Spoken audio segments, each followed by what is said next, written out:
Bismillahirrahmanirrahim. Assalamu alaikum, dear students.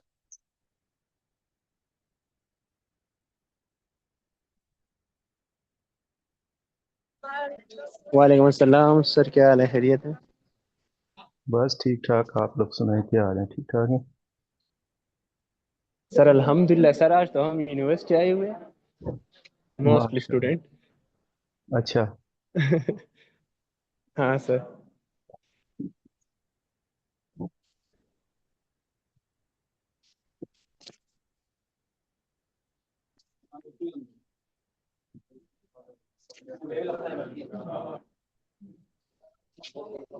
Okay, dear students, let's start. Today we are going to talk about structuralism in literary criticism.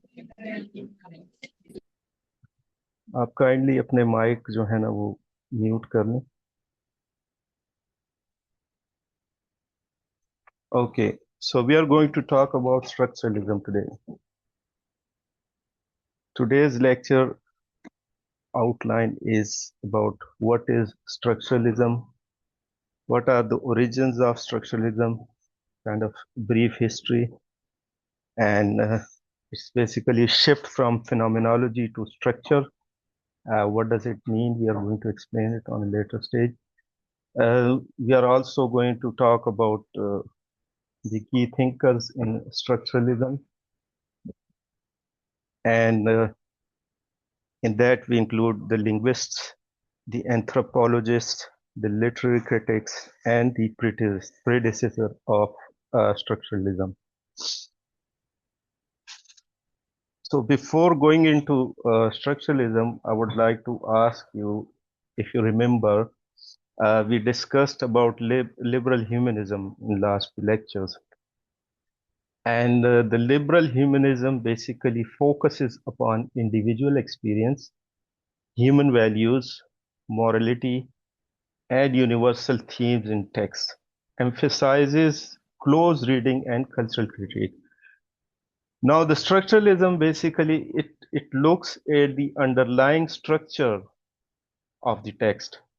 It's not about the human values or morality or universal themes in the text. It emphasizes basically, it looks deeply at the underlying structures of the text, which includes linguistic narratives, which shape meanings, focuses on how systems produce meanings, often sidelining individual intent or human experiences. So the difference between liberal humanism and structuralism is that liberal humanism, while on the one hand it focuses on human values and morality, on the other hand it depends upon the universal themes, while the structuralism focuses on how systems produce meaning, often sidelining individual intent or human experience. Basically, it says that meanings are not inherent in any words. Meanings are produced by different systems, often sidelines the individual experience. It does not depend upon individual experiences or anything else.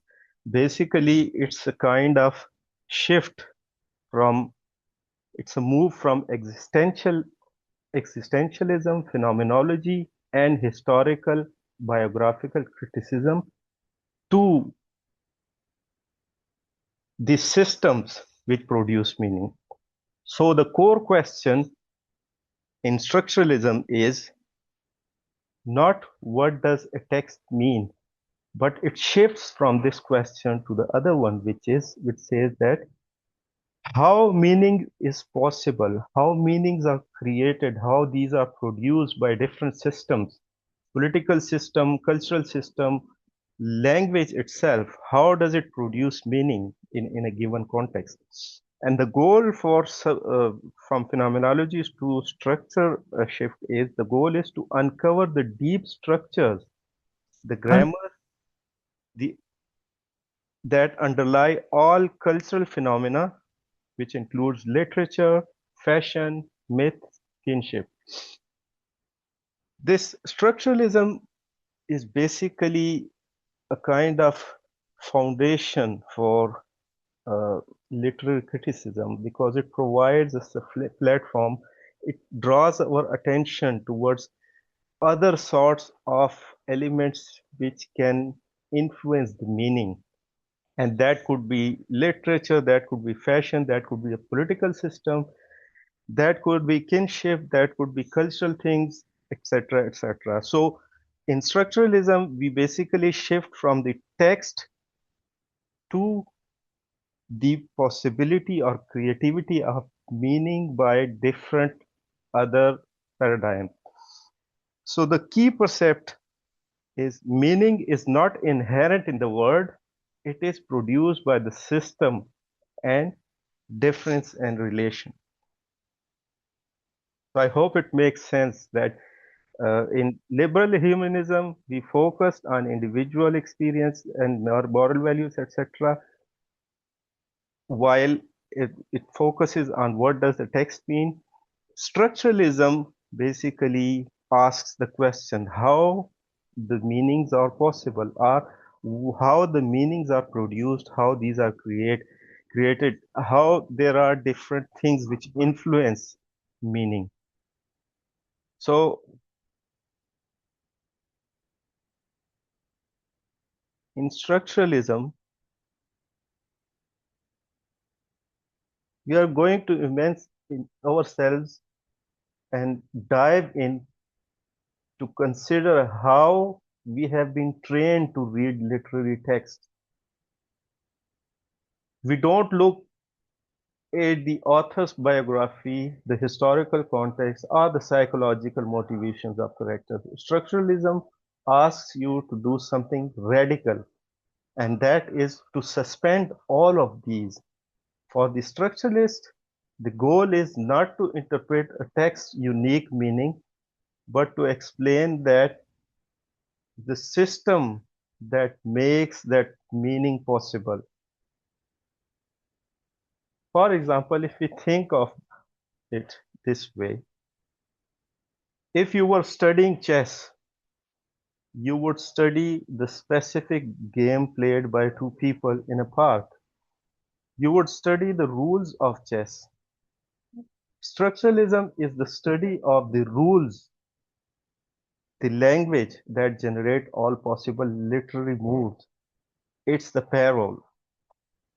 So we are not going to study the game, we are going to study the rules of the chess. Similarly, we'll begin with sir linguistics because sir sorry sir जी जी जी sir sorry to disturb लेकिन ये students कह रहे हैं कि हम जूम मीटिंग ज्वाइन नहीं कर पा रहे sir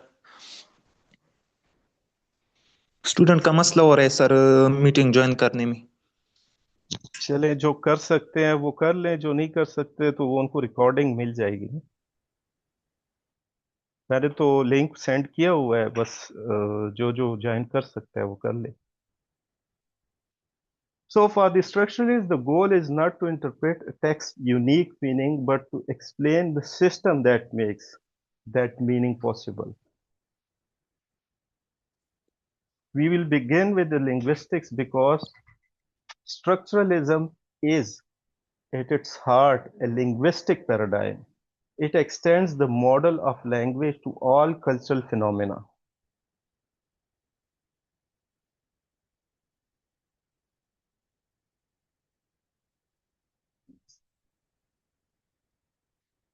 So the key thinkers of structuralism are basically divided into major groups. The first group is called the linguists. In this group, we have got Ferdinand de Saussure. He was a Swiss literarian who wrote in French language. He is considered to be the founder. Then Roman Jacobson, The Bridge to Poetics, his work. That is also, these two major thinkers have been categorized as the linguists in structuralism. On the other hand, we have anthropologist Claude Levi-Strauss, whose work Myth and Kinship is very important in literary criticism. and he has worked extensively on cultural paradigms in this context. The other group is called the literary critics, who literally criticize any literature in context of literary criticism. They are Roland Barthes, the semioticism, Gerard Genette, and A.J. Jimenez. And the predecessor of all these thinkers, or even the structuralism itself, is called Russian formalism. Now, in order to understand what is it, basically, there are two major groups in logic which explain any given text, any theory into two kind of things. One is called formalism or conceptualism, and the other is called linguistic. The form, basically, the formalists believe that we need to look into the form of any given text in order to understand and then in order to evaluate it. So that's how it is called formalism. And Russian formalism, because it was initiated by Russian thinkers, that's why it's called Russian formalism. So our starting point is Ferdinand de Saussure. His name is French, so it's quite difficult to pronounce for people like us. He was a Swiss linguist whose course in general linguistics compiled by his students after his death. He is the foundation, his works, which are called general linguistics or the foundational text. It is crucial to understand the three distinctions he made in a language. The first distinction he made was langue versus parole. This is the core of the structuralist method. Langue is the system that abstract set of rules, conventions, and differences that a community shares. It is social, collective, and unconscious. Parole is individual act of speaking or writing. For a literary critic, this means the individual text, a novel, a poem, is just a parole. Our job is to reconstruct the language, the literary conventions, the general rules, the cultural codes that text is drawing upon. So first distinction he makes is between language and parole. Language being a system and parole being an individual act of speaking or writing. The second distinction he makes is the nature of the sign. Saussure argues that sign is composed of a signifier, the sound or the mark, and signified, the mental concept. He makes two radical claims about the sign. So he says nature of sign, I mean, the sign has, it's either sound or mark, and it is called signifier, and the signified is the mental concept, the form of that given sign in which it has been presented. So he makes two radical claims about the signs. Arbitrariness.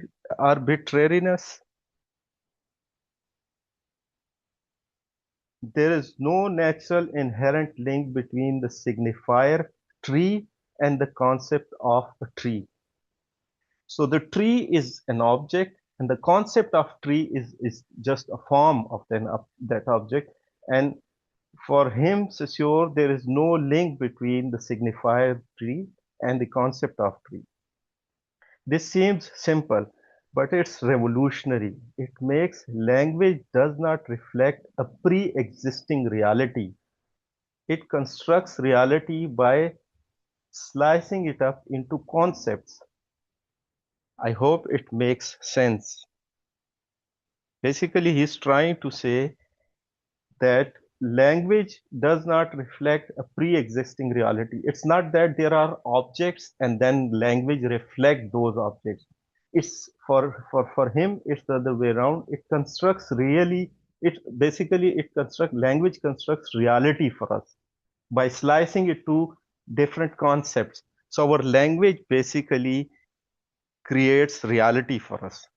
This is why it is called structuralism, because it is trying to produce something, a reality. The reality is produced by the language itself. It's not the other way around, that there are objects and then it creates a kind of concept. For structuralists, we have concepts and then language basically does not reflect those pre-existing realities, but it constructs those realities. The second radical claim he makes is that of the rational or differential principle. This is the most important idea. A sign has meaning not because of any positive quality, but because of its difference from all other signs in the system. So every sign has a unique positive quality. It is different from them. Its meaning is not because it is of its quality, but because it's difference from other signs. You cannot have light without dark, male without female. I mean, in order to understand light, you must need to understand the idea of darkness. Or in order to understand what does a male mean, you need to understand the female, because for them, meaning is not substantive, it's relational. It is basically in relation with other objects. As Saussure said, in language, there are only differences. So the sign is identified by the difference it has from other objects, or from other signs, sorry. This is where this discussion should focus on. Consider how this differs from a expensive theory of language. What are the implications for literary meaning if the author is simply selecting units from pre-existing differential system? So it kind of gives us a question to ponder upon, to reflect upon, that how we can create, how the meanings is produced in relation of one sign and its difference with the other signs, rather than human experiences, where as the liberal humanists were focused upon. So that's the key difference. The second group is called anthropologists, and Claude Levi-Strauss, a very prolific Jew writer. He has written extensively on political systems as well, and the difference between Judaism and Islam and so on. Here, he is basically an anthropologist, and from if you look here, the shift is from linguistics to anthropology. Strauss takes Saussure model and asks, can we apply it to entire culture? I mean, his theory of science and differences. His work on kinship systems and most famously myth is the paradigm of structuralist analysis. He confronted a problem. Myths across the world seems chaotic, endless, and contradictory. How can we find a systematic language behind them? His method is as follows. So he devised a method in order to find a systematic language behind all these conflicting, contradictory concepts, that we need to bust these myths which were pre-existed before this structural paradigm. And he applied that language model to anthropology and tried to to create a systematic language behind these different cultural aspects. And his method was as follows. First of all, we need to break the myth down into its smallest units. The mytheme. This isn't character or an event, but a relation. So the way we basically looked into differences between the signs in language. For Strauss, we need to break the myths we are confronted with. We need to break them down and we need to highlight the differences, its relation with other myths. Second point, the first stage is to break it down. The second stage is to arrange the mythemes in columns. Different submyths or mytheme. So we differentiate, we arrange these in the columns that we read the myth not just forward but vertical. So instead of comparing these horizontally, he brings that down into a column and takes it as a vertical reality. And the third stage, he brings this piece into is look for the binary oppositions. So first we need to break the myths down into different myths and its relation. Then we arrange these myths into columns. And then the third stage, we'll be able to look for the binary opposition between these myths that the myth is trying to reconcile or mediate. So if a myth is trying to reconcile two binary oppositions, then we will be able to find a systematic link behind them. Let's look at the Oedipus myth. Walk through. Strauss isn't trying to interpret the myth in Freudian way. He is showing that the myth is a logical machine.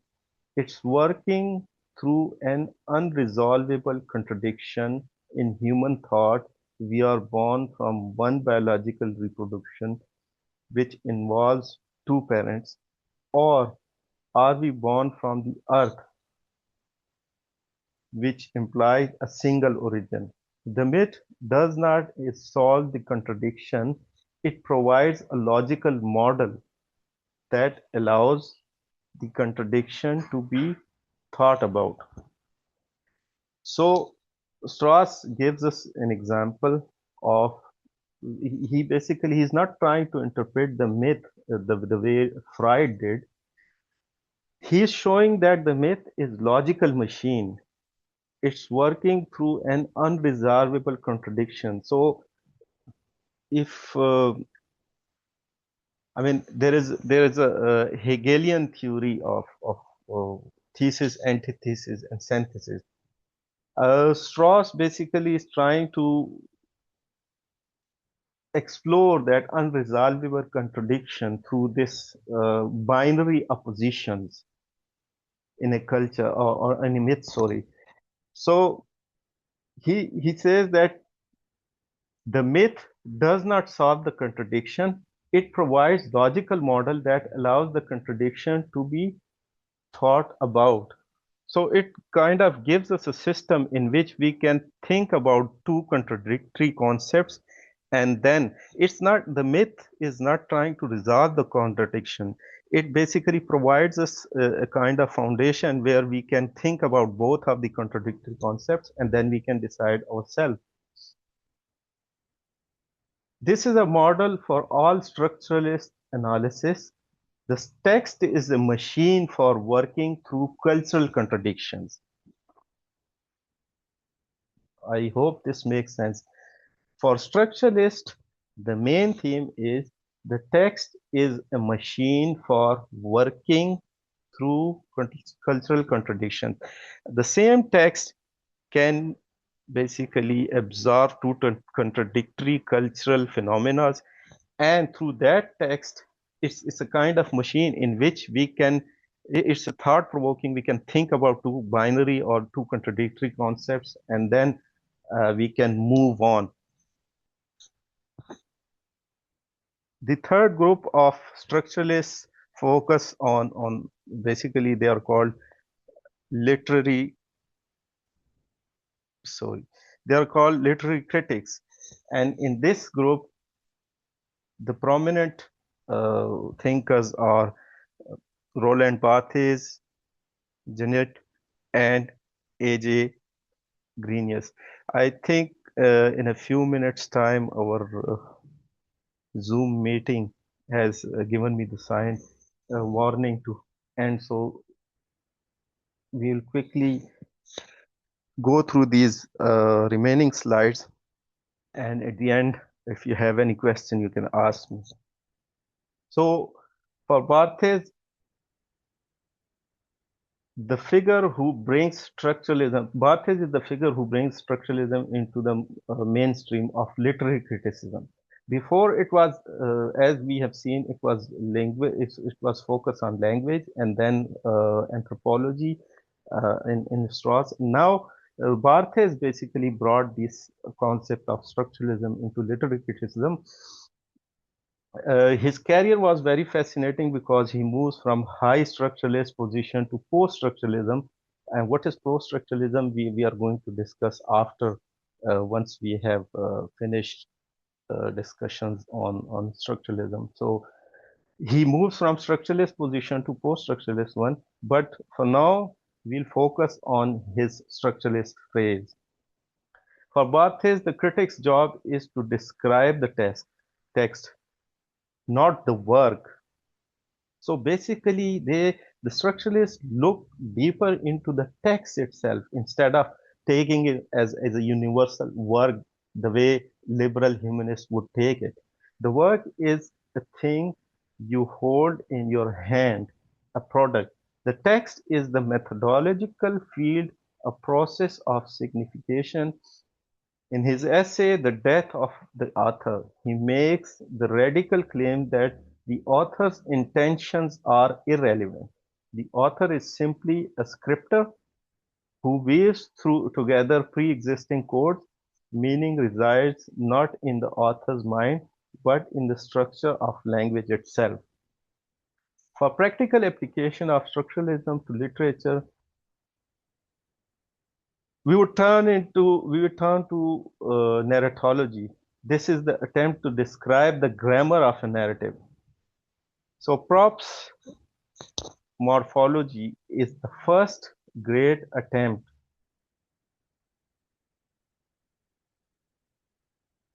For him, this is a pure lingui for the fairy tale. For Janet, narrative discourse is a more sophisticated, flexible system. It provides us with a vocabulary to analyze the narratological machinery of any novel. Focalization, voice, order, duration. This is often the most useful part of structuralism for a graduate student to write something. I would repeat, the narrative discourse, the way Janet basically describes it, the narrative discourse is a more sophisticated, flexible system. It provides us with vocabulary to analyze the narratology machinery of any novel.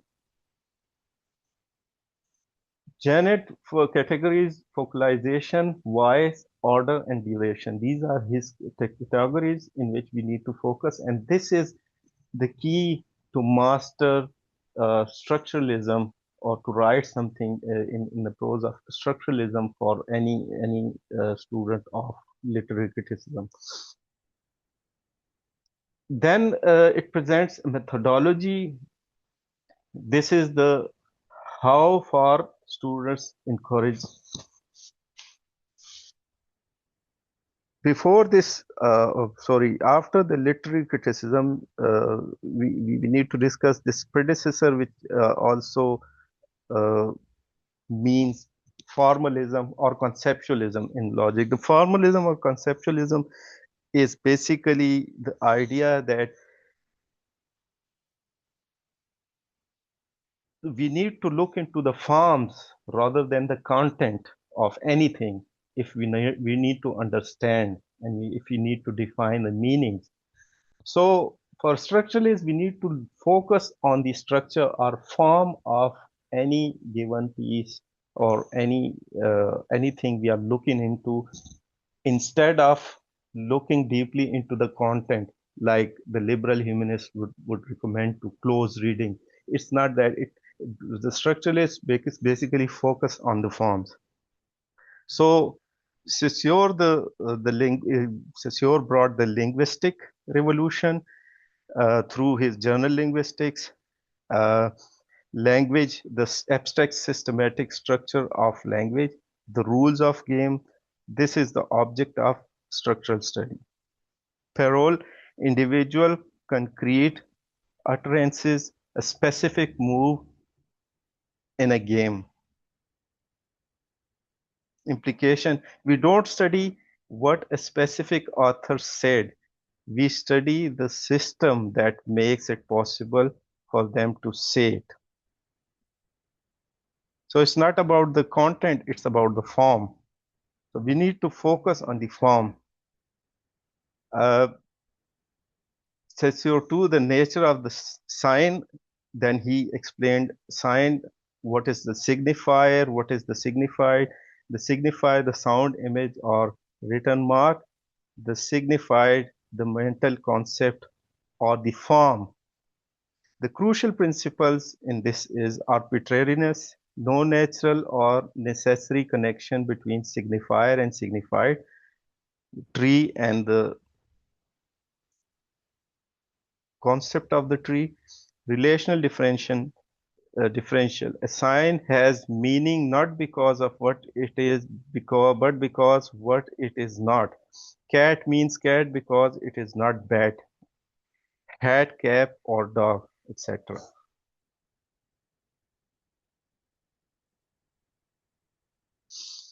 Then Strauss brings the structural study of the myth. He applies the same model on the myth, applying Saussure's model on the cultural, specifically myth. The problem with the myth, it seems irrational, variable, and boundless. The structural solution to understand these myths is myths are language, a system masquerading a parole, a story. So any piece of literature is a parole in a system, in a language. So myth is a language, parole is a story. Ignore all linear sequences and look for recurring elements. Isolate mythemes, the minimal units of myths. Reread the myth vertically by grouping mythemes into columns of binary opposition. And then in this way, we'll be able to understand the myths. He applied the same structuralism on anthropology, which was obviously initiated by Saussure on the language. And I think we are running out of time, and these are the recommended readings for today's lecture. The second part of this lecture we would try to hold tomorrow, perhaps, if the time allows. So we will be discussing the second part of structuralism tomorrow, and then hopefully we'll have enough time to have a question answer session. But meanwhile, as the I'm going to stop the lecture here. If anyone has any question about today's lecture or anything you want to discuss or comment, please go ahead.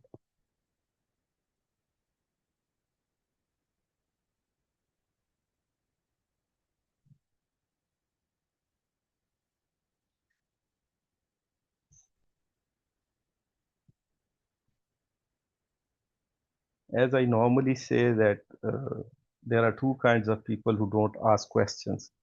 The one who know everything, obviously we are the students of literature and we don't know everything. And the second who basically do not comprehend anything. And I hope you are not in the second category. Does it make any sense? I mean, the way we have been talking about things, if you find it difficult, if there is any problem, uh, you can ask me.